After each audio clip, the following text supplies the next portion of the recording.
Item 11, HB 2458. We have a motion and a second. Representative Griffey, you're recognized. Thank you, Mr. Chairman. And committee members, House Bill 2458 is proposed to stop the Social Media Censorship Act here in Tennessee. What this act would do, it would only apply to social media websites that have more than 75 million subscribers who from their inception have not been affiliated with a religious or political party.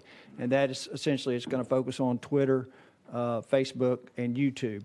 I don't know if everyone in the committee has experienced, but it's been my experience there's been a significant amount of censorship that appears to be directed at conservative speech.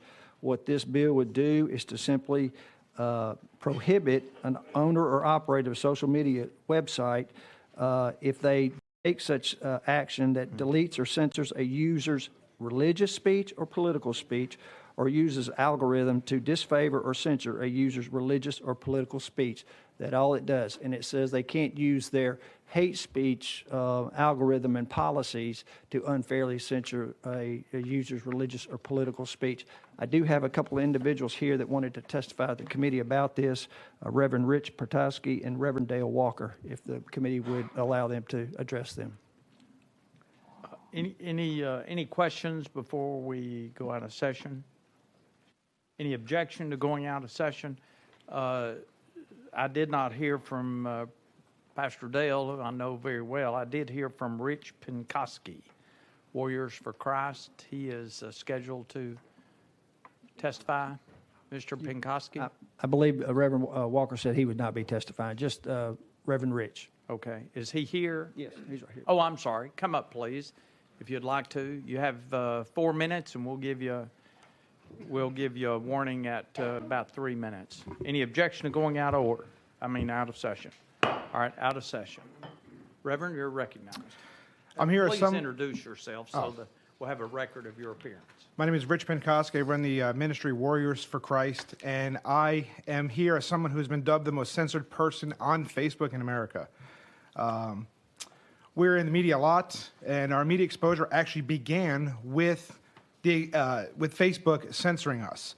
We've been featured in Christian Post, American Family Association, Conservative Firing Line, and again, it all started with the censorship of Facebook. Facebook has deplatformed me 4 times and has banned me so much that I can't even count.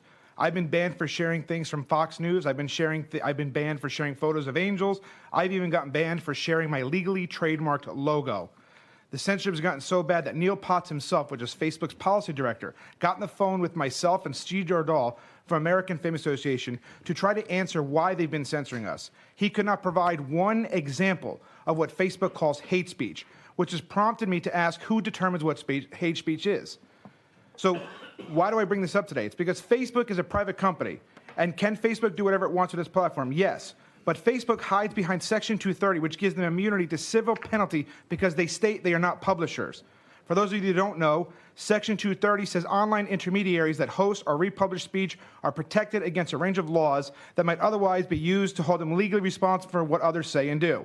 Section 230 does not apply to Facebook because Facebook is acting as a publisher by censoring content they don't like. They allow people who support their ideology to say and do whatever they want. I receive comments daily on Facebook that I should kill myself, I should die, I should drink bleach. People post photos of weapons they want to use on me, needles, knives, guns, everything else. I can't even go out and preach anymore because I need SWAT teams, I need armed guards to protect me to exercise my First Amendment rights. So Facebook will censor me for sharing stuff that these people are saying to me, but they do nothing to those who are actually doing it. So is Facebook a platform or is Facebook a publisher? And if you want to know what they are, let's look at the definitions. A platform is a company or technology that enables communication and distribution of information. A good example of this is a phone company. When talking to a friend, certain words or ideas you communicate don't get censored or buzzed out. A platform is not responsible legally for the content that's posted. A publisher is a company or person that curates and distributes content. Mark Zuckerberg has said that is his responsibility.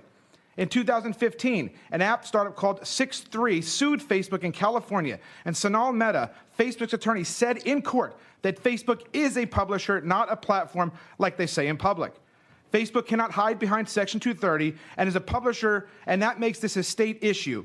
I am currently, right now, being throttled by Facebook's algorithm because I preach a biblical worldview on human sex and sexuality. I have never threatened anyone. I've never advocated for. I've never incited violence ever. Yet Facebook has routinely censored us, deplatformed us. They even did so while a young woman reached out to us who was who was thinking about committing suicide. They actually unpublished my page while we're in the middle of talking to this woman, and they claim immunity because they're simply saying that they don't actually publish anything. They just use their platform to allow it. But Facebook is not doing that. They are publishing information. They allow that. Reverend, that's 3 minutes, 15 seconds. My children have been assaulted in school. My wife has had medical data, private medical data shared on Facebook. I've had my identity stolen. Facebook, they allowed my social security number to be shared all over their platform. They've done nothing. They've done absolutely nothing to protect myself and my family while they allow others to do whatever they want. I had to seek 4 restraining orders. I've had 1 defamation case as a result of what Facebook allows on their platform. They've unpublished our page, again, while we were trying to counsel someone on suicide. By choosing to censor Christians, Facebook is acting as a publisher. When they allow pedophiles, child groomers, and Antifa to use their platform without censorship while they censor Christians, they are acting as publishers. And since they are publishers, Section 230 immunity does not apply, and it becomes a state issue. Thank you, Reverend. I appreciate you coming. Questions? That 3 minutes, 59 seconds, 93 hundredths. That's about as close as it gets.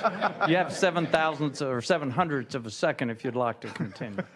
Thank you. I appreciate that. Questions? Chairman. Thank you, Mr. Chairman, and thank you, Reverend, for your testimony today. I'm sure, like the rest of the panel, I'm surprised to hear that you'd be taken down or I guess use the deplatformed. Yes. Is that the correct while you were counseling a young woman who was considering suicide. Can you tell me more? Was there something specific that happened during that exchange that caused Facebook to flag that exchange? It was actually not even in public. She reached out to us via message on our page, so it was private, so nobody in public could even see it.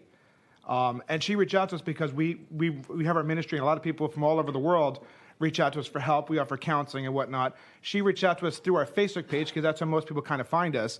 And she was telling us that she wanted to end her life. So we started engaging in her, praying with her, preaching with her, and just about to get her phone number so we can get it off Facebook. And that's when Facebook literally just took my whole page down, and I had no way to access her anymore. Mr. Chairman? Yes, please. Was that, I'm just trying to understand that scenario, was that coincidental? In other words, were they shutting you down for something that was going on the page that people could see publicly? Yes. Or was, okay, so that it really didn't have to do with that No, conversation? it's just that that's an example of them censoring us while we're doing things like that because, they'll claim things like hate speech and whatnot, but they can't actually define it. Again, it's simply we preach a biblical worldview on certain social issues, and we do keep it biblical from our standpoint. But anytime you say anything against it, Facebook shuts it down, or they, like I said, they use algorithms to where they'll limit the distribution for content. And it just so happened that one of these instances, a woman did reach out to us. So my point of bringing that up is that Facebook is hurting people by doing things like that. I see.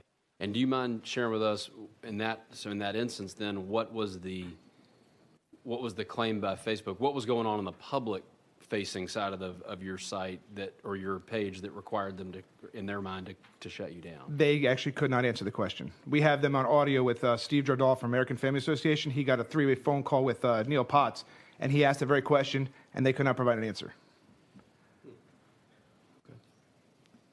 Anything else, Chairman? Okay. Other questions? All right. Anyone else? Anything else before we go back in session? Thank you. Thank you. All right. Back in session. Representative Griffey, questions for Representative Griffey.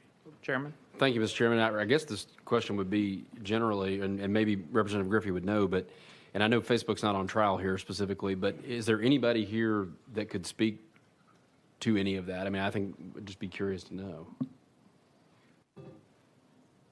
You're recognized. Mr. Chairman, I did have a lobbyist that represented his social media platforms. I don't see her here. Oh, there you are. Hey, do you want to address?